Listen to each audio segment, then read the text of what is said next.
अरविंद केजरीवाल गुजरात के दौरे पर जाते हैं और नरेंद्र मोदी के सामने 16 सवाल ठोक देते हैं। अरविंद केजरीवाल नरेंद्र मोदी की तमाम कलई खोलने पर एक तरह से आमदा दिखाई देते हैं। नरेंद्र मोदी से कोई भी अपॉइंटमेंट नहीं लेते, लेकिन सीधे उनके दफ्तर या घर पर पहुंच जाते हैं और कहते हैं कि भाई साहब मुझे आपसे मिलना है क्योंकि मैं आम आदमी हूं।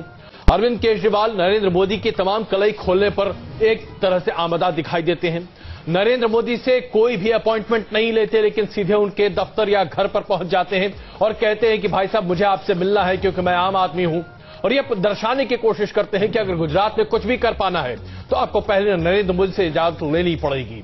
इतना ही नहीं, नरेंद्र मोदी की बखिया उधेड़ने में कोई कसर नहीं छोड़ते और ये जतलाने में भी कोई कसर नहीं छोड़ते कि इस देश में अगर आज लोकसभा चुनाव में किसी का मुकाबला है तो वो है एक तरफ भारतीय जनता पार्टी जिसकी अगुवाई कर रहे हैं नरेंद्र मोदी और दूसरी तरफ आम आदमी पार्टी जिसका चेहरा है खुद अरविंद केजरीवाल। तो देखिए अरविंद केजरीवाल के क्या है व्यंग्य बयान।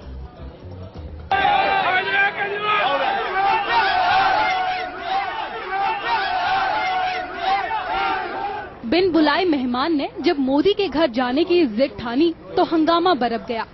हाई वोल्टेज ड्रामे की ये तस्वीरें अहमदाबाद की हैं। गुजरात दौरे के तीसरे दिन अचानक सुबह करीब 10 बजे केजरीवाल ने मोदी से जवाब लेने की जिद ठान ली। केजरीवाल ने कई दिन पहले मोदी को चिट्ठी लिखी थी। गुजरात आए केजरीवाल ने सोचा कि लगे हाथ मोदी से जवाब भी ले लिया जाए। सोचा होगा कि या तो जवाब मिल जाए या फिर पब्लिसिटी तो मिलेगी ही। फिर क्या था, केजरीवाल ने मीडिया के सामने 16 सवालों की फहरिस्त सुना दी। सवाल ये कि क्या आप पीएम बनने के बाद गैस के दाम बढ़ाएंगे? आपके पास कितने निजी हेलीकॉप्टर या प्लेन हैं? बाबू भाई बोखारिया और पुरुषोत्तम सोलंकी जैसे दागी आपकी कैबिनेट में क्यों हैं? गुजरात के किसान खुदकुशी क्यों कर रहे हैं? 4 लाख किसानों ने बिजली के लिए कई साल से आवेदन दिया है, उन्हें अब तक बिजली क्यों नहीं मिली है? गुजरात के सरकारी अस्पताल इतने बदहाल क्यों हैं? सवालों की लिस्ट के साथ केजरीवाल निकल पड़े गांधीनगर की ओर, जहां मुख्यमंत्री मोदी का निवास है।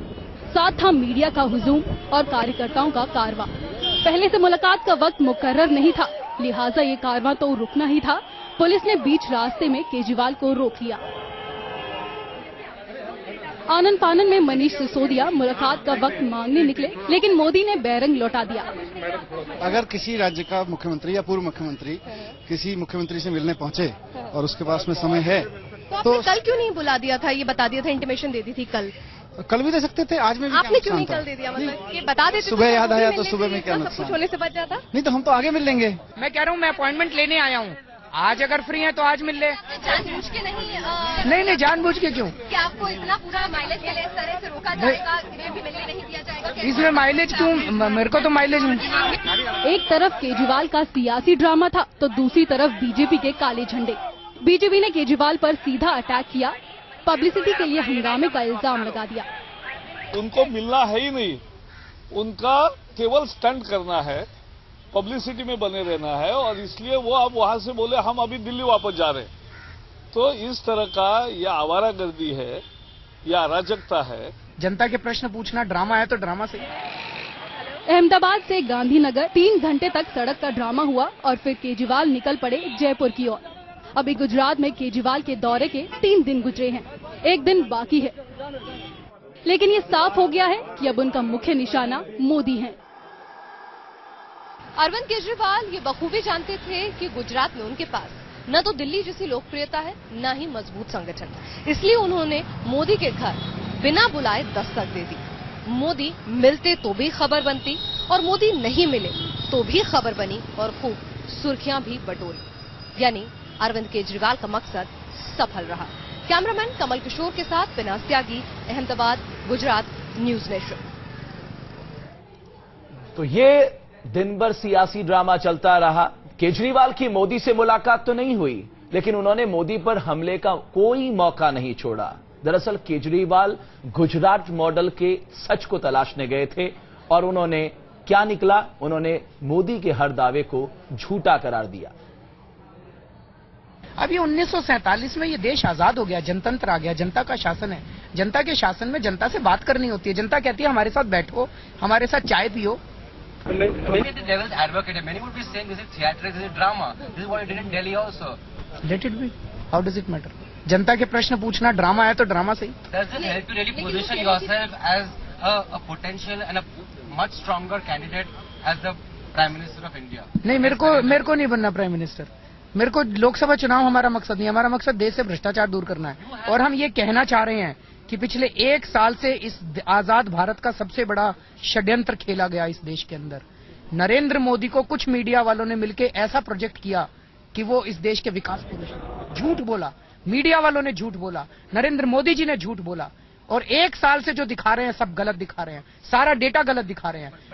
गुजरात के अंदर विकास नहीं हुआ, किसानों को लूटा गया है, आम आदमी को लूटा गया है, उनकी जमीनों को छीन छीन के अडानी को दे दिया गया है। Anything good in your last 2 days? Are the roads good, for example? Highways are good, but when you go to the villages वहां पे सड़क ही नहीं है, गांव में सड़क नहीं है, हाईवे अच्छे हैं, मैं बोल रहा हूँ हाईवे अच्छे हैं। You are at the doorstep of Narendra Modi today. You have made a political statement today, but will you be contesting against him in Lok Sabha? That's an important question. That is exactly what I am saying. It's not important. आप लोगों ने इसको Kejriwal versus Modi battle बना दिया। It is not. The battle is, इस देश के लोग त्राही त्राही कर रहे हैं, इस देश के लोग परेशान हो चुके हैं, इस देश के लोग बहुत दर्द में हैं। अरविंद केजरीवाल कोई भी मौका चूकना नहीं चाहते हैं और जिस तरीके से ये रमेश बातें दिख रही हैं, स्पष्ट होता दिख रहा है। बिल्कुल, और बड़े ताज्जुब की बात है कि उन्होंने चुना भी नरेंद्र मोदी को। बिल्कुल, और बड़ा दिलचस्प ताज है। और हमारे साथ खास मेहमान भी जुड़ गए हैं। मेरे साथ आम आदमी पार्टी से राहुल मेहरा साहब जुड़े हैं, बीजेपी नेता नलिन कोहली हमारे साथ जुड़ेंगे कुछ ही देर में, और स्टूडियो में कांग्रेस नेता दीपक अमीन साहब हैं। राहुल मेहरा साहब, मेरा पहला सवाल आपसे है, ये 16 सवाल जो आपने पूछे हैं नरेंद्र मोदी से, लोग आपके 18 सवालों का जवाब भी जानना चाहते हैं, जिसको आधार बनाकर आपने दिल्ली में सरकार बनाई थी। आपको नहीं लगता कि 16 सवाल पूछने से पहले 18 सवालों का जवाब देना चाहिए? देखिए, सबसे पहले तो वो 18 जो हमारे इश्यूज थे वो किसने बनाए थे? वो हम ही ने बनाए थे ना। वो हमारे ही मैनिफेस्टो से निकल के बाहर आए थे, और हमने एक इशू बेस्ड, जब हमारे ऊपर कांग्रेस की पार्टी ने हमारे पास नहीं आए समर्थन लेकर सीधा लेफ्टिनेंट गवर्नर के पास चले गए। प्रतिक्रिया हमेशा ये होती है, जो सपोर्ट करना चाहता है वो पार्टी के पास आता है सपोर्ट लेटर लेकर, और फिर एक अलायंस बन के आप गवर्नर या प्रेसिडेंट के पास जाते हैं। लेकिन यहां तो उल्टी गंगा बह गई। तो ये तो उनकी मंशा थी हमें चेकमेट करने की, लेकिन गलती से उनको ये नहीं पता था कि वो खुद चेकमेट हो जाएंगे। राहुल जी, तो हमने तो सारे के सारे सवाल जनता के बीच में रखे, इश्यूज जो हैं जनता के लिए लड़े, और जब जन लोकपाल, जब हमें पता था कि जन लोकपाल एक पास नहीं होने दे रहे, राहुल जी, आज सुप्रीम कोर्ट ने भी ये कह दिया बीजेपी और कांग्रेस भाई भाई है। सुप्रीम कोर्ट ने ये कह दिया कि बीजेपी और कांग्रेस सवाल तो आपके सरकार बनाना चाहती है। राहुल जी, तमाम कोर्ट्स ने आपके ऊपर भी सवाल उठाए हैं। आपके नेता माफी मांगने में 2 मिनट नहीं लगाते। मैं आज की बात आपसे पूछ रहा हूं। जिस तरीके से आज अरविंद केजरीवाल नरेंद्र मोदी के पास बिन बुलाए मेहमान की तरह पहुंच गए, अगर कोई व्यक्ति आपके यहां इस तरीके से पहुंचे तो क्या आपके नेता अपनी तमाम मीटिंग छोड़कर उनसे मिलने पहुंच जाएंगे? क्या उन्होंने ये कहा कि मैं मीटिंग में व्यस्त हूं? क्या उन्होंने ये उत्तर भी दिया कि मैं आपसे मिलना चाहता हूं या नहीं? लेकिन एक बात बताइए, आप क्या चाहते हैं? एक राज्य का मुख्यमंत्री आपके लिए क्या पलके बिछाए बैठा रहेगा? आप जब गाड़ी उठाए मुंह लगाए पहुंच जाए? क्या आपके दफ्तर इसी तरीके से लोग पहुंच जाया करते थे? ऐसा है, जब अरविंद केजरीवाल यहां पर 49 डेज के लिए जब मुख्यमंत्री थे जी, तो आप देखते कि वो कैसे कनेक्ट हुए थे आम आदमी के साथ, कैसे कोई भी आदमी उनके बिल्कुल दफ्तर के बाहर तक क्या पहुंच सकता था। आप भी राहुल जी, ज्यादा हुई तो छत पे भी चले गए, ये भी सबने देखा। आप भी जानते हैं कि ये एक स्टंट है। ठीक है, बिल्कुल ये भी स्टंट है, मान लीजिए। आप सब कुछ आप देखिए, जनता से जुड़ना को स्टंट कहते हैं। नहीं, ठीक है, वो स्टंट जनता से जुड़ने के लिए नरेंद्र मोदी करते रहेंगे ना। मेरा साहब, जनता से जुड़ने के लिए नरेंद्र मोदी के दफ्तर के बाहर जाकर गाड़ी में 1 घंटा बैठना जरूरी नहीं होता। उसके लिए जनता सड़कों पर होती है, नरेंद्र मोदी के दफ्तर में तो नहीं। आप ये बताइए कि अरविंद केजरीवाल पूर्व मुख्यमंत्री नहीं है दिल्ली के? नहीं, चलिए मैं इसका जवाब मैं क्यों दूं? नरेंद्र मोदी, मैं इसका जवाब नरेंद्र कोहली साहब देंगे, बीजेपी से इस वक्त हमारे साथ मौजूद है। पूर्व मुख्यमंत्री को नहीं मिल सकते? नरेंद्र कोहली जी, हम उम्मीद करते हैं कि आपके पास इसका मुकम्मल जवाब होगा। अजय जी, पहली बात तो मैं ये कहना चाहूंगा कि अभी तक लगातार आप देखिए तो आम आदमी पार्टी हमेशा हर उन पे जो प्रश्न उठता है उसका काउंटर प्रश्न होता है। फिर कहेंगे जी आप पहले जवाब दीजिए। अगर वो मुख्यमंत्री है तो उनको बेसिक्स पता होना चाहिए कि जब उन्होंने खुद केजरीवाल जी ने एक रखा जनता दरबार कि लोग बिना अपॉइंटमेंट के आए, वो खुद वहां से भाग गए थे। आज भी किसी को किसी से मिलना है, आप जबरदस्ती किसी के घर में नहीं जाते। पर अब मैं इनको क्या समझाऊं, सोमनाथ भारती जी तो जब चाहे किसी महिला के साथ कहा उनके घर पे घुसने का प्रयास कर सकते हैं। आम आदमी पार्टी के नेता और ये सब हमारे कार्यालय में आने का प्रयास कर सकते हैं जबरदस्ती। साहब तो आप इसको देखिए, तो इनकी आदत है। कुछ सवालों में तो दम है। बाबूलाल बोकारिया को पोरबंदर कोर्ट ने कन्विक्ट किया, उन्होंने एक bail application Gujarat high court में डाली है, आपने उन्हें मंत्री बना के रखा। अच्छा है 10 जुलाई के बाद सुप्रीम कोर्ट के ऑर्डर लागू हो गए, पहले होते तो शायद उन्हें छोड़ना पड़ता। सोलंकी साहब 400 करोड़ मछली घोटाले पे उनका नाम आया है, 420 करोड़ के। मैं सिर्फ ये जानना चाहता हूं, जब पवन बंसल और अश्वनी कुमार का मामला आया, आपने संसद नहीं चलने दी और इन दो मंत्रियों को आप अपने साथ जोड़े रखे हुए हैं, ये आपकी क्या मजबूरी है? मैं पहले स्पष्ट कर दूं, क्योंकि मुझे लग रहा, मुझे पता नहीं था आप पहले पूछे इस पे, लेकिन अगर गुजरात में करना है तो इसमें हमने क्लैरिफाई भी किया था और कई बार चैनलों पे कहा कि मिस्टर जो वहां के फॉर्मर लोक आयुक्त थे मिस्टर MS सोनी, उन्होंने एक थरर इन्वेस्टिगेशन इस केस में किया था और नोटिफाई भी किया था कि ये मंत्री जो है इनोसेंट है। इसके साथ भी जो था, ये जो रिजर्वाज देने की बात थी, जो 400 करोड़ का आप घोटाला कहते हैं, ये 16 एग्जीक्यूटिव कमेटी से लिया गया था और ये मंत्री से अकेले नहीं लिया गया। बाबूलाल बोकारिया को पोरबंदर कोर्ट ने कन्विक्ट किया था लाइमस्टोन माइनिंग मामले में। बाबूलाल बोकारिया, माया कोडनानी, सोलंकी, आनंदीबेन पटेल, माया कोडनानी जो है। अच्छा दीपक अमीन साहब, आप तो गुजरात से ही आते हैं। दीपक अमीन साहब लोगों की बात करें इनका। नलिन जी, दीपक अमीन साहब गुजरात से ही हैं और कांग्रेस के प्रवक्ता हैं, इस वक्त हमारे साथ मौजूद हैं। अमीन साहब जानता हूं, बिल्कुल, हम लोग कई बार अमीन साहब के साथ बैठे हैं। बिल्कुल बिल्कुल, तो ये भी अपनी बातों को आपके सामने रखना चाहते हैं आज। हाँ बिल्कुल, बोलिए ना, जरूर रखिए।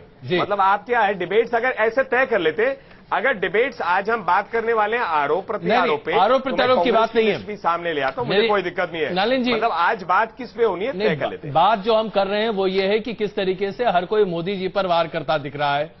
16 सवाल पूछ दिए आम आदमी पार्टी ने, और जाहिर सी बात है आज उस पर तो बात होगी नलिन जी।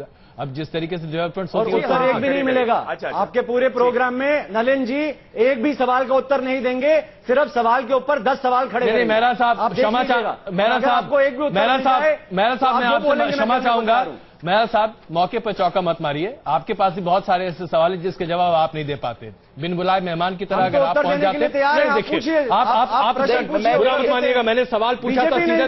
मेरा साहब मैंने आपसे सीधा सवाल पूछा था और यही सवाल हमारे संवाददाता ने अरविंद केजरीवाल से भी पूछा था। आप लोग स्टंट करते हैं, पब्लिक कनेक्ट का मतलब ये नहीं होता कि किसी को आप ह्यूमिलिएट करें। अगर आप मानते हैं, नहीं देखिए बुरा मत मानिए, आप शुचिता की बात करके शुचिता का उल्लंघन नहीं कर सकते।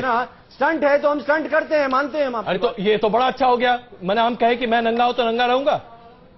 देखिए स्टंट करते हैं, अगर आम आदमी के अगर हम प्रश्न पूछ रहे हैं, अराजकता फैलाते हैं, बात करना चाहते हैं, तो इसमें स्टंट क्या है? नहीं अराजकता तो ये लोग फैलाते हैं, ये तो पार्लियामेंट के अंदर अराजकता फैलाते हैं। आप लगातार कांग्रेस से फेंकते हैं। मेहरा साहब, आप कांग्रेस बीजेपी से लगातार सवाल पूछ रहे हैं, मैं आपसे कुछ सवाल पूछता हूं।